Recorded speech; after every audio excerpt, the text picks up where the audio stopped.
தமிழகத்தில் இருக்கின்ற மக்கள் எல்லாம் சனாதனம் என்று தெரியாதவர்களா இப்ப ஸ்டாலின் அதை புரிய வைத்திருக்கார். ஆமா, உங்களுக்கு பெரியாருக்கு என்ன சம்பந்தம்? நீங்க அதை பத்தி கவலைப்படுறீங்க? இல்ல சார், உங்களுக்கு என்ன அக்கறை? இந்துக்களுங்கிறது வெள்ளக்காரன் பேச்ச பேர், அதை சொல்லாதீங்க. இந்துக்கும் உங்களுக்கு என்ன சம்பந்தம்? இந்த நாட்டுக்கு என்ன சம்பந்தம்? வேற வீட்டுக்கு எங்கேயா பூந்துட போறீங்க தெரியாம? இல்ல நீங்க உடனடியா, கொஞ்சம் கூட லேட் பண்ணாதீங்க, உடனடியா மனநல மருத்துவர்கிட்ட போங்க. எமர்ஜென்சி உங்களுக்கு. பாஜகவை எப்பொழுது எதிர்த்து கொண்டு இருக்குது திமுக, அது எந்த அடிப்படையில் சொல்றீங்க? எதிரில் இருக்கவங்களை பத்தி புரிஞ்சுக்கிட்டு நம்ம பேசணும்னுவாங்க. இல்லாட்டிப்பா நான் நீ மட்டக்கல்ட்டு இருக்கேன், நான் மட்டக்கல்ட்டு இருக்கேன்னா நீ பார்க்குறவங்களுக்கு தெரியாதுப்பாங்க. இப்போ அதுதான் நடந்துகிட்டு இருக்கு. பாஜகவுடன் கூட்டணி சேராத ஒரே கட்சி கம்யூனிஸ்ட் கட்சி ஒண்டிதான். ராமதாஸ் அவர்களை இழுப்பதற்காக அவரிடம் சரணாகதி அடைகிறாரா திரு ஸ்டாலின் அவர்கள் செல்வ பெருந்தகை வச்சு? விஜய் பிறந்து விஜய்க்கு 50 வயசு வச்சு கிழமை அரைக்கிழமை. யாரு? விஜய்.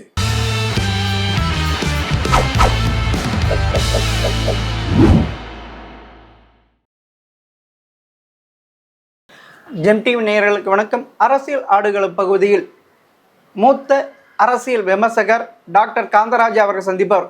வணக்கம் சார். சார், நீங்கள் ஒரு பகுத்தறிவாதி, நீங்கள் ஒரு நாத்திகவாதி, நீங்கள் ஒரு ஈவர பின்பற்றுவர். அப்படி இருக்க சனாதனம்னா உங்கள் இதில் என்ன சார் டெஃபினிஷன்? அதெல்லாம் தெரிஞ்சதுனாலே நான் சனாதனத்தை பற்றி முழுக்க தெரிஞ்சுக்கிட்டு இருக்கேன்னு அர்த்தம் இல்லை. இல்லை, பேசிக்கு கேட்குறேன். பேசிக்கானாக்கா சனாதனங்கிறது மனிதர்களை நாளாக பிரிக்கிற ஒரு இது. வர்ணாசிர தர்மத்தை கடைபிடிக்கிறவங்க. அப்புறம் அவங்களுக்குன்னு சில தெய்வங்கள் எல்லாம் இருக்குது, அதை கும்பிடுறவங்க. ஆமாம், எதுவும் மாற்றம் இல்லாதது நிலையானது தானே? அப்படி அது தெரியாது, இருக்கலாம். அப்படியும் ஒரு டெஃபினிஷன் நீங்கள் சொல்கிறது வச்சுக்கலாம். ஆமாம். அப்படி இருக்க திரு ஸ்டாலின் அவர்கள் இப்போ சனாதனிவாதியா மாறிட்டாரா? தெரியலையே. எதனால சொல்றீங்க? எதனால சொல்றீங்க? அதாவது 2026 சரி, 2031 சரி, 2036 3 தேர்தலிலும் நாங்கள் தான் ஆட்சிக்கு இருப்போம், இனி தமிழகத்தில் நாங்கள் தான் நிரந்தரமாக ஆட்சி, திமுக தான். அப்பன்னா அவர் சனாதனிவாதி ஆயிட்டார். அதுக்கு சனாதனத்துக்கு என்ன? ஆமா, என்றும் மாறாது, நிலையானது இல்ல, அப்படிதானே? அப்ப கரெக்ட் தான். அப்ப கரெக்ட் தான். மன்னர் குடும்பம் தானே இப்ப? ஆமா, அது கரெக்ட் தான். நவீன உலக மன்னர் குடும்பம் தானே? சொல்லுங்க சார். ஆமா, கரெக்ட் தான். அதுதான் சனாதனம் சொல்லுதுன்னா சனாதனம் சொன்னதான் அவர் சொல்லியிருக்காரு. இவர் ஆமா, அப்பன்னா நான் இப்படி சொல்றேன், இவர் சொன்னதுதான் சனாதனம் சொல்லுதுன்னு சொல்றேன். ஓ, இவரே சனாதனுக்கு டெஃபினிஷன் கொடுத்திருக்காரு. ஓ, இப்ப புதுசா எழுதி இருக்காரு. ஸ்டாலின் சொன்னதுதான் சனாதனம் சொல்லுது, அவ்வளவுதான். ஓ, அதாவது ஸ்டாலின் அவருக்கு நவீன சனாதனத்துக்கு இல்ல சனாதனத்துக்கே விளக்கம் கொடுப்பவர் ஸ்டாலின் சொல்றாரு. அப்ப சனாதனத்துக்கே விளக்கம் கொடுத்துட்டாரு. சனாதனம் இவருக்கு கீழேன்னு அர்த்தம். இவருக்கு கீழே தான். ஸ்டாலினுக்கு ஸ்டாலின் சொல்லிதான் சனாதனம்னா என்னன்னு புரியுது. இப்ப தமிழகத்தில் இருக்கின்ற மக்கள் எல்லாம் சனாதனம் என்று தெரியாதவர்களா இப்ப ஸ்டாலின் அதை புரிய வைத்திருக்கார். ஆமா ஆமா. அப்படின்னா இனி தமிழகம் நிலையாக திமுக ஆட்சி தான். ஆமா, அப்படிதான் சொல்லியிருக்காரு சார். அப்போனா தந்தை பெரியாருக்கு அகைன்ஸ்ட் தானே அது அவரு? ஆமா, அப்பனா அவரு தந்தை பெரியாரை கொள்கையை பின்பற்ற தகுதி இல்லை அப்படின்ட்டு எடுத்துக்கலாமா? எடுத்துங்க, சொல்லுங்க சார், எடுத்துங்க. உங்களுக்கு அது மாதிரி பட்டுச்சுன்னா எடுத்துட்டு போங்களேன். யார் வேணான்னா உங்களுக்கு அப்படி பட்டுச்சுன்னா எடுத்துட்டு போங்க. ஆமா, அவர் தகுதி இல்லைன்னு நீங்க சொல்லிட்டீங்க, ஜெம் டிவி சொல்லுது, அதை ஏத்துக்கிட்டு போங்க. எங்களுக்கு இல்ல, நீங்க தானே எங்களுக்கு தெரியுங்க அவர் எதை பயன்படுத்தி வர்றாருன்னு எங்களுக்கு தெரியும். நாங்க தெளிவா இருக்கோம். உங்களுக்கு தெரியலன்னா நீங்க சொல்லிட்டு போங்க. அவர் தந்தை பெரியார் துரோகம் பண்ணாரு, பண்ணிட்டு போற. உங்களுக்கு என்ன போகுது? நீங்க உங்களுக்கு பெரியாருக்கு என்ன சம்பந்தம்? நீங்க அதை பத்தி கவலைப்படுறீங்க? இல்ல சார், உங்களுக்கு என்ன அக்கறை? பெரியாருக்கு உங்களுக்கு என்ன சம்பந்தம்? நீங்க என்னத்துக்கு அதை பத்தி பேசுறீங்க? இல்ல, சனாதன இதுன்னா இப்ப கட்சி சனாதனவாதிக்கு பெரியாருக்கு என்ன சம்பந்தம்? இல்ல, அவர் சனாதன இந்துன்னா சனாதனம் அப்படின்ட்டு ஒரு இது. ஆமா, நான் பெரியார் இந்துங்கிற பேரை சொல்லாதீங்க. இந்துங்கிற பேரை கொடுத்த கிறிஸ்தவம் கொடுத்தான், வெள்ளக்காரன் கொடுத்தான். இந்துங்கிற பேரு சனாதனத்துல இருக்குதா எங்கேயாவது? வேடிக்கை இருக்கு. சனாதனத்துக்கு அர்த்தமே தெரியாது, அறிவு கட்டத்தனமான ஒரு மதம், ஒரு கூட்டம். அதுக்கு போய் நாங்கள் பதில் சொல்லிட்டு இருக்க முடியுமா? அறிவு கெட்ட ஒரு கூட்டம் அது. எது? இந்துக்கள் இந்துக்களுங்கிறது வெள்ளைக்காரன் பேச்ச பேர், அதை சொல்லாதீங்க. இந்துக்கும் உங்களுக்கு என்ன சம்பந்தம், இந்த நாட்டுக்கு என்ன சம்பந்தம்? வெள்ளைக்காரன் தான் சொன்னா இந்துன்னு. வேதத்துல இருக்குதா இந்துங்கிற பேரு? காட்டுங்களா பார்க்கலாம். எந்த வேதத்துல இருக்குது இந்துங்கிற பேர்? சொல்லுங்களா பார்க்கலாம். இந்துக்கள் இந்துக்கள் எப்படி நீங்க சொல்லலாம் உங்க பேரை? சனாதனவாதிகள். நீங்க யாரு இந்துன்னு சொல்றதுக்கு? இந்துன்னு வச்சது ஒரு கிறிஸ்தவம் வச்ச பேர். அதே என்ன வெக்கம் கட்டு போய் வச்சுக்கிட்டு இருக்கீங்க? வெக்கமான இல்லை, சூடு சோறனே இல்லை, ஒரு கிறிஸ்தவம் வச்ச பேர் வச்சுக்கிட்டு இருக்கீங்களா? தெரியல, அசிங்கமா இல்லை உங்களுக்கு? சொந்த பேர் கூட பேர் வச்சுக்கிறது கூட யோகியத்தை இல்லை சனாதனத்துக்கு. சரி, அப்படியே விட்டுரும் சார். இன்னொன்று, திரு ஸ்டாலின் அவர்கள் தன் தந்தை கருணாநிதியின் கொள்கைக்கு எதிராக செயல்படுகிறார். எப்படின்னா, இப்போ ஒன்றிணைவோம் அப்படி சொல்லிட்டு வீடுக்கு வீடுக்கு போயிட்டு ஒரு கொஸ்டின் பேப்பர் கொடுத்து பாரதிய ஜனதா பற்றி கொடுக்க சொல்லு. அப்போனா வேற வீட்டுக்கு எங்கேயா பூந்துட போறீங்க தெரியாம? இல்லை இல்லை, நீங்க உடனடியா, கொஞ்சம் கூட லேட் பண்ணாதீங்க, உடனடியா மனநல மருத்துவர்கிட்ட போங்க. எமர்ஜென்சி உங்களுக்கு சார். நானும் எமர்ஜென்சியில் இருக்கு உங்களுக்கு. எமர்ஜென்சி உங்களுக்கு எமர்ஜென்சி. இல்லை இல்லை, மோரச்சொலியில வந்து RSS வந்து பாராட்டினாங்க அளவுக்கு மூளை குழம்பி போயிருக்கு. அப்படி எழுதியிருக்காங்க. அந்த அளவுக்கு மூளை குழம்பி போயிருக்குது. அந்த அளவுக்கு குழப்பத்துக்கு உச்சத்துக்கு போயிருக்கீங்க. உடனடியா மனநல மருத்துவர்கிட்ட போய் ஊசி கீச்சு போட்டுங்க, அதான் நல்லது. அவ்வளவுதான் நான் சொல்லுவேன். You require immediate attention by a psychiatrist. Go immediately. It is an emergency. அப்பனா இல்ல நான் சைக்காட்ரிஸ்ட் இல்ல. இல்லாட்டி நானே உங்களுக்கு போட்டு. இல்ல பாஜகவை எப்பொழுது எதிர்த்து கொண்டு இருக்குது திமுக. அது எந்த அடிப்படையில் சொல்றீங்க? தெரியாது. இந்த கேள்விக்கு பதில் இல்ல நீங்க. நான் தான் சொல்றேனே, நான் சைக்காட்ரிஸ்டா இருந்தா இமிடியேட்டா உங்களுக்கு ட்ரீட்மெண்ட் கொடுத்துருப்பேன். எனக்கு இல்ல, நான் சைக்காட்ரிஸ்ட் இல்ல, அதனால தான் பேசாம இருக்கேன். You require immediate treatment by a psychiatrist. இந்த கேள்விகள்லாம் வந்து சுயநினைவுல இருக்கிற புத்தியோட இருக்கவங்க கேட்க மாட்டாங்க.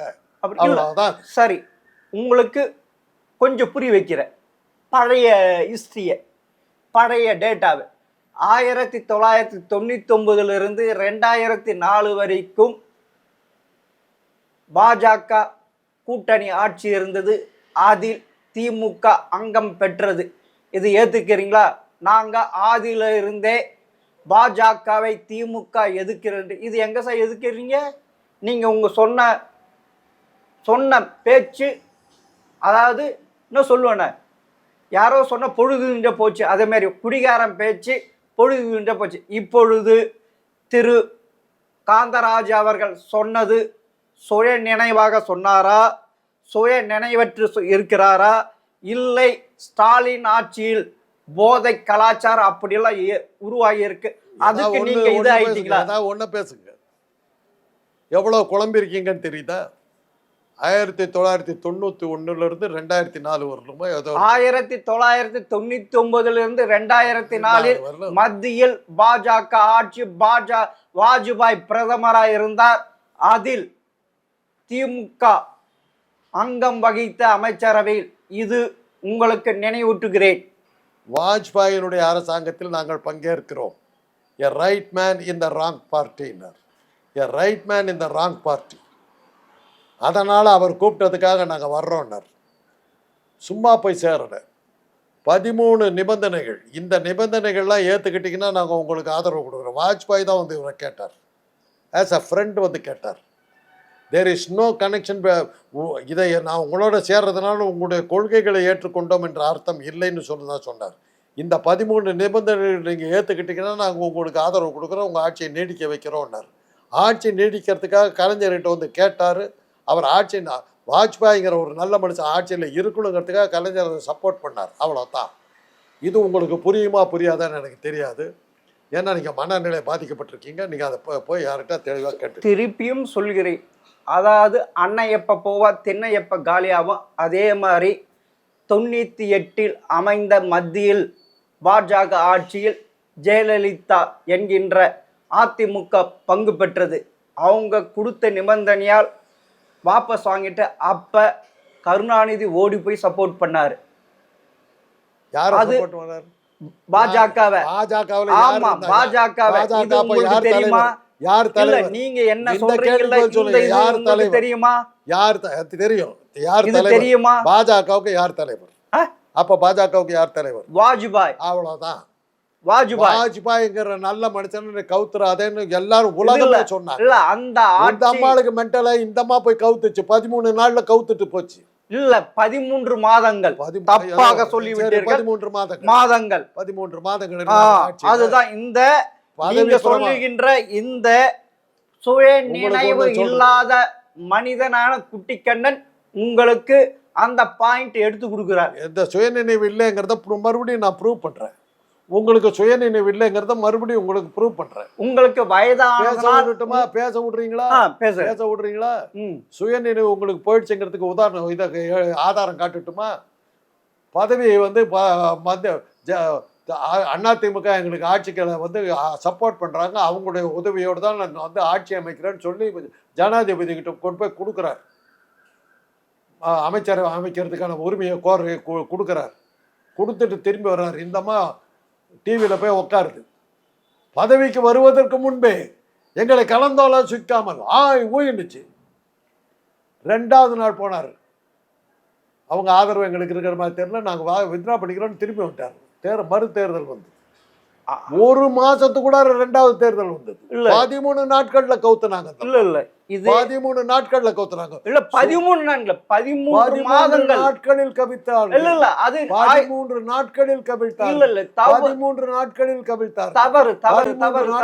இல்ல 1996 நடைபெற்ற பாராளுமன்ற தேர்தலில் அதிக தொகுதிகள் வெற்றி பெற்ற பாஜகவை அரசு அமைக்க குடியரசுத் தலைவர் அழைத்ததால் ஆட்சி அமைச்ச அவங்களால் அதாவது 277 தொகுதி எண்ணிக்கையை நிரூபிக்க முடியாது. அதனால் போயிடுச்சு அந்த ஆட்சி. பெரும்பான்மை இல்ல ஒரு நிமிஷத்துக்கு தனிப்பட்ட அதிக தொகுதிகள் 1996 வேற எந்த காங்கிரசும் எதுவும் வராதப்ப தனிப்பெரும் கட்சி அதிக தொகுதியில் வெற்றி பெற்றதால குடியரசுத் தலைவர் அவங்க ஆட்சி அமைக்க கூப்பிட முடியாது.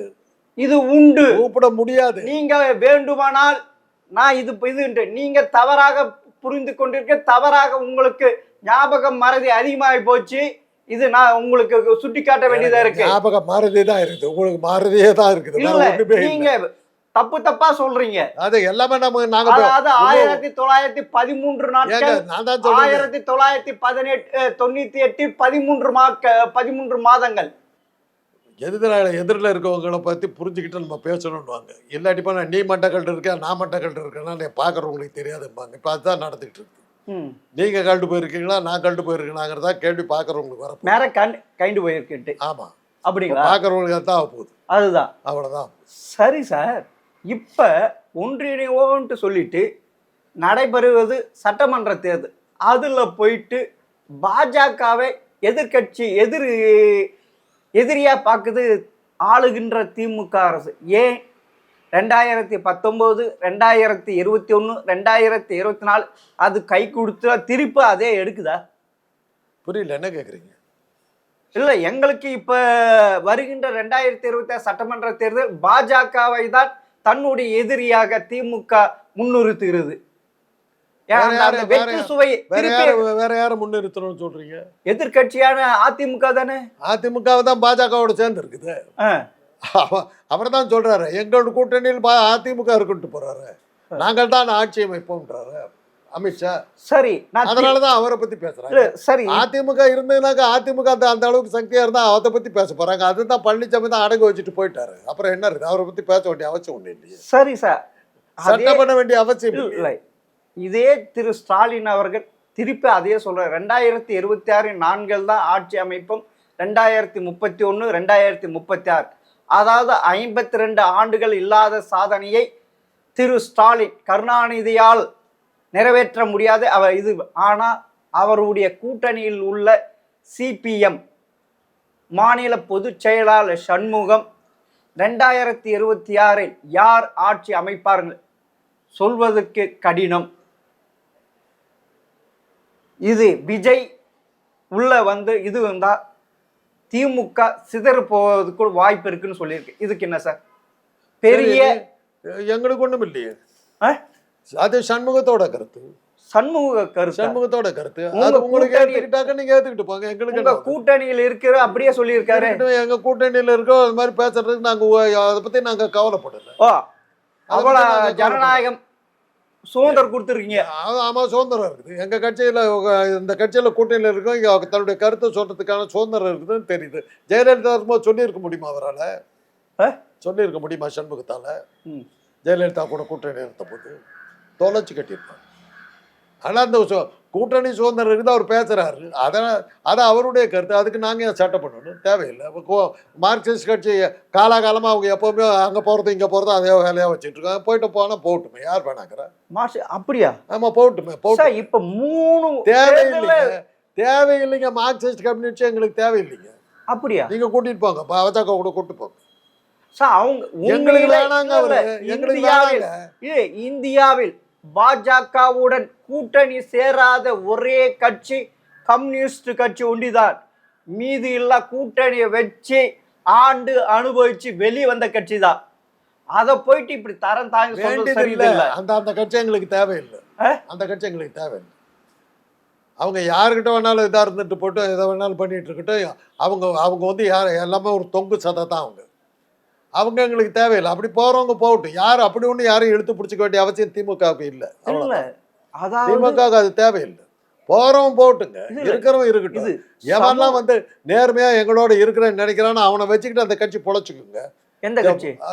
எந்த உங்க இது வேற சொல்லி தொலைணுமா? திமுக. அப்பா இல்ல இல்ல இல்ல டெஸ்ட் பண்ணி பார்த்தேன். நீங்க நிலையா இருக்கிறீங்களான்னு. கரெக்ட். அதுல ஏதாவது நாங்க மென்டல் ஹாஸ்பிட்டல் ஒர்க் பண்ணிருக்கோம், எங்களுக்கு தெரியும். இப்படித்தான் பேசுங்க, அதுங்க இப்படிதான் பேசும். நீட்டா நான் தான் டாக்டர் கேட்டுக்கோ. சரி சரி. திரு ஸ்டாலின் அவர்கள்கிட்ட கூட்டணி தர்மம் ஏதாவது இருக்கா? இல்ல இல்ல. ஒத்துக்கிறீங்களா? ஆமா. இல்ல, ஒரு கூட்டணியில் இருக்கின்ற மதிமுக சேர்ந்தவர்கள் தன்னுடைய கட்சியில் சேர்ந்துகிறது ஒரு நியாயமா, ஒரு தர்மமா, கூட்டணி தர்மமா? ஏன் இப்படி என்ன பண்ணாங்கன்னு சொல்லுங்க. கூட்டணி தர்மமா கேள்வியே என்னன்னு புரியல. மதிமுக சேர்ந்தவர்களை மதிமுக சேர்ந்தவங்களை என்ன பண்ணாங்கன்னு சொல்ல கட்சியில இணைந்திருக்காரு, திமுக சேர்த்திருக்காரு. சரி, அப்பன்னா மதிமுக எதுக்கு அப்படி இது பண்றீங்க? வைகோ இதுல இருந்தவர் தானே, திமுக இருந்தவர் தானே போனாரு. தாய் கழகத்துக்கு வந்துட்டாங்க, அவ்வளவுதான். இப்ப திருப்பியும் இந்த கூட்டணியில இருந்து அதுவும் போயிடும்னு பயப்படுறாரா? அதனால அந்த எண்ணத்தோட இருந்தா வைகோ கூட இருக்கிறத விட தாய் கழகத்திலே போயிடலான்னு போறாங்க, திரும்பி போறாங்க. இதுல இருந்து பிரிஞ்சது தானே அது.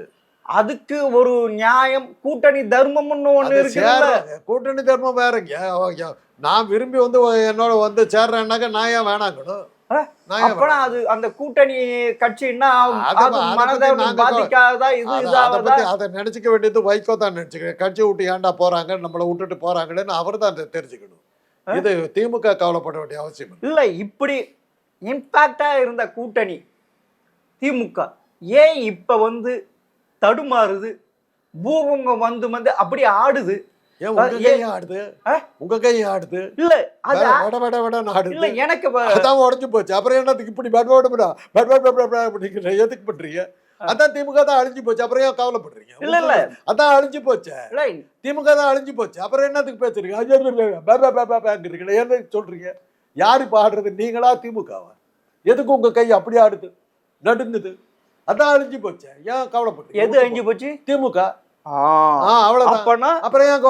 நீங்க அதுக்கு முன்ன என்ன சொன்னீங்க? அதிமுக பாஜக கபலீகர செஞ்சுட்டு அப்பனா இல்லன்னு அர்த்தம் ஒத்துக்கிறீங்களா? அந்த கேள்விக்கு அந்த பதில், இந்த கேள்விக்கு இந்த பதில். அவ்வளவுதான். கேள்வி மாத்திட்டீங்கல்ல, கேள்வியை மாத்தினீங்கல்ல. இது கூட புரிஞ்சுக்காம இல்ல அப்படி இல்ல.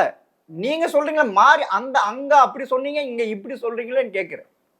ஏங்க உன் பேர் என்னன்னு கேக்குறீங்க, என் பேரை சொல்றேன். என் பேர் என்னன்னு கேட்குறீங்க, உங்கள் பேரை சொல்கிறேன். பேர் என்னன்னு கேட்டபோது அந்த பேரை சொல்லிட்டு இப்போ இந்த பேரை சொல்கிறியான்னு கேட்டிங்கன்னா இதுக்கெல்லாம் பதில் சொல்கிறதா இருந்தாக்கா நாம் வந்து இங்கேருந்து கிளம்பி ஐநாவரத்தில் தான் இருக்குது அந்த ஹாஸ்பிட்டல். ஆமாம், அங்கே என்ன சார் ஹாஸ்பிட்டல் இருக்குது? அந்த ஹாஸ்பிட்டல் என்னன்னு எல்லாத்துக்கும் தெரியும். இல்லை, எனக்கு தெரியாது சார். ஐநாவரத்தில் தான் மென்டல் ஹாஸ்பிட்டல் இருக்குது. மென்டல் ஹாஸ்பிட்டலா? அங்கே தான் இருக்குது. மனநல மருத்துவம். அப்படியா? யாருக்கு சார்? நம்ம யாரு ரெண்டு போகணும்? பேத்துக்கு நம்ம ரெண்டு பேத்துக்கு தான். நம்ம 2 பேருமா? ஆமா. நான் எதுக்கு ட்ரீட்மெண்ட்? நான் கரெக்டா புள்ளி விவரத்தை எடுத்து கொடுக்குறேன் உங்களுக்கு. எனக்கு இந்த மாதிரி கேஸ் எல்லாம் இப்படித்தாங்க வரும்.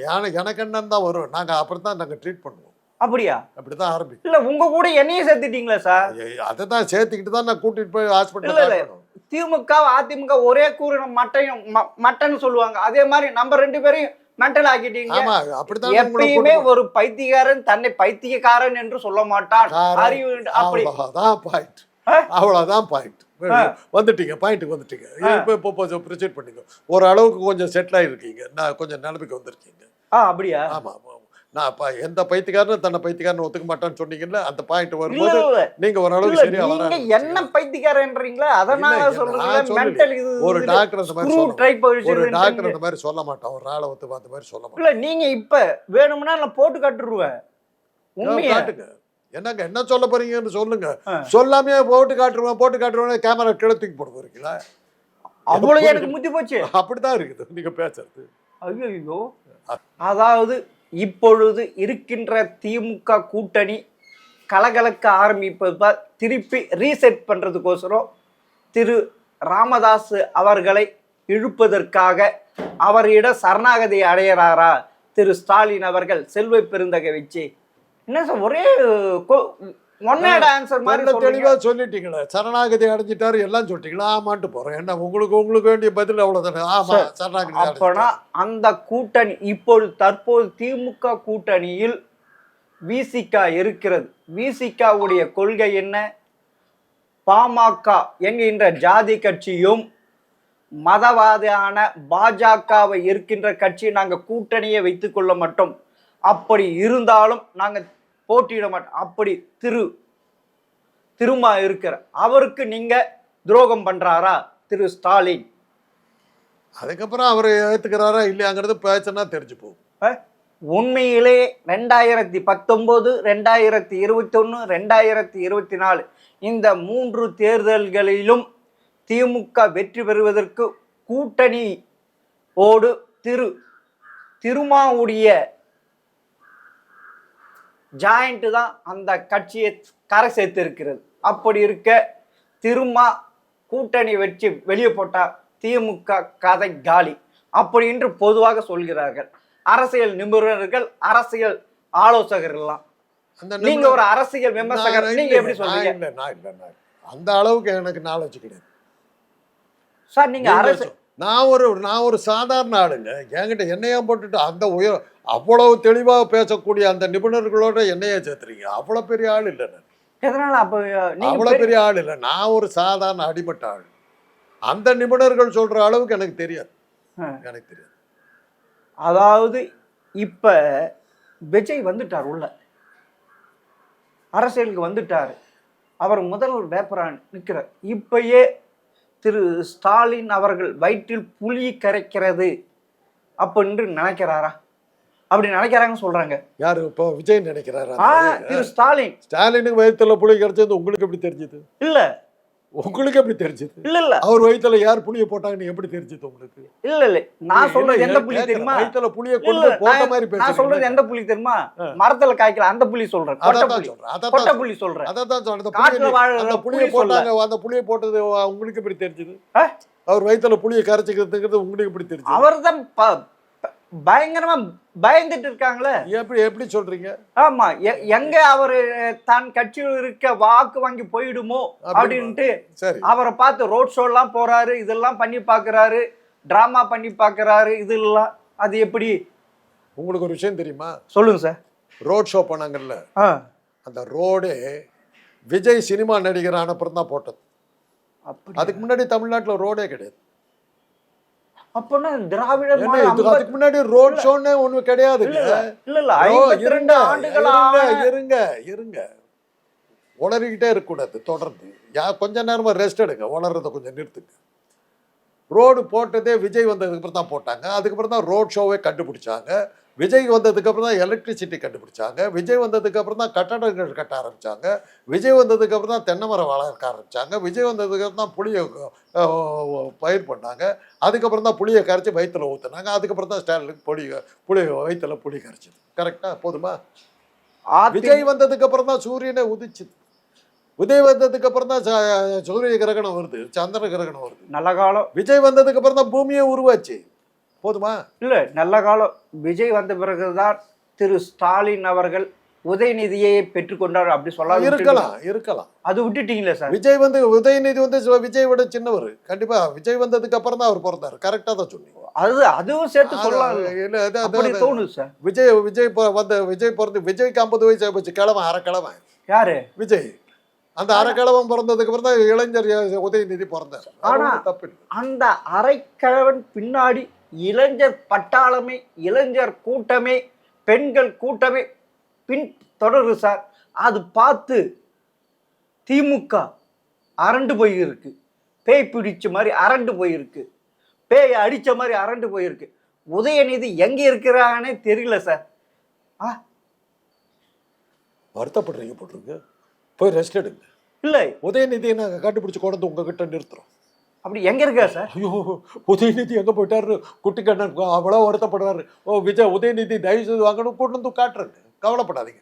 நீங்க படுற அவஸ்தையை பார்த்தா அவ்வளோ வருத்தமா இருக்கு. உதயநிதியை காணும், நான் கூட்டு வந்து காட்டுறேன். சார், இப்ப திமுக பாசம் எல்லாம் வயசான கட்டில தான் இருக்கிறாங்க, இளைஞர்களே இல்ல சார். ஆனா அதே விஜய் கட்சியில் பாரு எல்லாமே எல்லாம் பிறந்த ரத்தம் ஓடுது சார். பிறந்த குழந்தைங்கலாம் இருக்கு. கை குழந்தைங்க வந்து கோவா கோவான்னு கத்திக்கிட்டு இருக்கு. சரி, அங்க கிழமை இருக்கிற இங்க குழந்தை இல்ல 2026 தேர்தலில், சட்டமன்ற தேர்தலில் அதிமுகவுடன் விஜய் கூட்டணி சேர்ந்தால் திமுக படுதோல்வி. அதாவது 2011 எப்படி எதிர்கட்சியாக முடியாத நிலையானதோ அந்த நிலைமை திரும்பும். திரு ஸ்டாலின் அவர்கள் சந்திப்பார் என்று பெரும்பாலான அரசியல் நோக்கர்கள், அரசியல் ஆலோசகர் எல்லாம் சொல்றாங்க. இன்னும் அதோட நிறுத்திவிட்டீங்க. அரசியல் ஒரு 20 பேர்த்து சொல்லுங்க. யார் வேணாங்க. உங்க ஆசை, அதுக்கு என்ன பண்ண முடியும்? கனவு காண்றதுல யாருக்கும் தப்பு சொல்ல முடியாது. கனவு காண்றதை யாருமே அப்துல் கலாம் கூட சொல்லியிருக்க கனவு காணுங்க. இந்த கனவுக்கு நாங்கள் எதிர்ப்பு சொல்லவே இல்லை. நல்லா படுத்து தூங்குங்க. இதை விட இன்னும் அருமையான கனவுலாம் வரும். அப்படி எப்படி படுத்த கனவு? நல்லா உங்களுக்கு கனவு எப்படி வருங்கிறது உங்களுக்கு டாக்டர் எப்படி கனவு வர்றதுக்கு படுத்து தூங்கினா போது கனவு வந்துடும். பகல் கனவே இருக்குது, முடிச்சுக்கிட்டே கூட கனவு காணலாம். அப்படியா? இப்ப அந்த கனவை தான் பண்ணி கட்டுக்கிட்டு இருக்கீங்க. காணுங்களேன், யார் வேணாங்கிறா? அப்பனா திரு ஸ்டாலின் அவர்கள் பகல் கனவு கண்டுகிட்டு இருக்கார். இனி தமிழகத்தில் தன்னுடைய ஆட்சி தான், அதாவது மன்னார் ஆட்சி. அப்படி போல ஆழ்வார், அதில் ஒன்றும் சந்தேகம் கிடையாது. மன்னர்களை போல பிரபாதமான ஆட்சியை நடத்துவார்னு அர்த்தம். இங்க பார்த்த சட்டம் ஒழுங்கு சீர்கெட்டு இருக்கு. அவர் கையில் வைத்திருக்கின்ற போலீஸ் துறை கேவலமா போச்சு. அதற்கு உதாரணம் அஜித் மரணம். அதுக்கு அது என்ன? அப்படி இருக்கிறப்ப அவருக்கு அந்த போலீஸ் துறை கையில் வைத்திருக்க வேண்டுமா? ஒரு பாதிக்கப்பட்ட ஒரு தன் மகனை இழந்த தாயிடம், அம்மா நடந்து போச்சுமா, சாரிம்மா, இப்படி ஒரு சொல்லுவதற்கு சொல்லாமா? அப்படி எப்படி உருக சொல்லணும்? எப்படி சொல்லணும்? இன்னும் பெரிய உங்க இது பிரகாரம் சொல்லுங்க. சுயநினைவோட பேசுறீங்க, சொல்லு. எப்படி சொல்ல? எப்படி சொல்லுங்க? எப்படி சொல்லுங்க. இதுவே தெரியாம ஒரு இதுன்ட்டு நாகரிகம் தெரியாது இல்ல, விட்டுருங்க. அவருக்கு தான் நாகரிகம் தெரியாது, எதுக்குமே லாய்க்கல. அப்புறம் என்னத்துக்கு பதவி 1 மணி நேரமா பேசிக்கிட்டு இருக்கு? ஒன்னத்துக்கு லாய்க்கல. ஸ்டாலினை பத்தி என்னத்துக்கு இவ்வளவு பதவி போய் ஒரு மீடியாவை தூக்கிட்டு வந்து உட்காந்துட்டு பேசிக்கிட்டு இருக்கிறீங்க? அவர் தான் ஒண்ணுக்குமே லாய்க்கலன்னு சொல்லிட்டீங்களா? அப்புறம் என்ன? விஜய் கிட்ட தான் உலகமே வந்து சேர்ந்துருச்சு. அப்புறம் ஏன் பயந்துட்டு நடுக்குறீங்க? பெண்கள் வந்துட்டாங்க, ஆண்கள் வந்துட்டாங்க, பிறந்த குழந்தை வந்துருச்சு, சத்த போனம் வந்துருச்சு, எல்லாம் வந்துருச்சு. நான் இப்ப எல்லாம் வந்துருச்சு. அப்புறம் என்னத்துக்கு பயந்து? இந்த கேஸ காசு பணம் கொடுத்து சிமெண்ட்ரேட் பண்ணிடலான்னு கனவு கண்டாரா? நீங்க சொல்ற பகல் கனவு கண்டாரா? அப்படிங்கிற தமிழக மக்கள் ஒன்னும் அறிவாத மக்களா? உத்தரப்பிரதேச மக்களா இல்ல பீகார் மக்களா?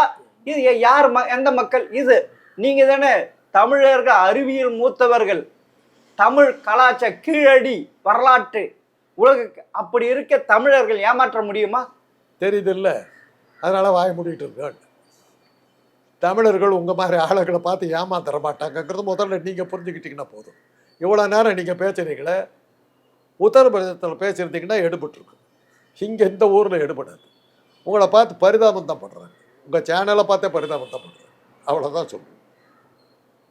ஓ, அப்போனா நீங்கள் சொல்கிறத பார்த்தீங்கன்னா திரு ஸ்டாலின் அவர்கள் பகல் கண்டு கொண்டிருக்க, அதனால் நிறைவேறாது என்று நீங்கள் சொல்கிறது புரிஞ்சுக்கிட்டு சார். மீண்டும் உங்களை சந்திக்கிறேன். வணக்கம் சார்.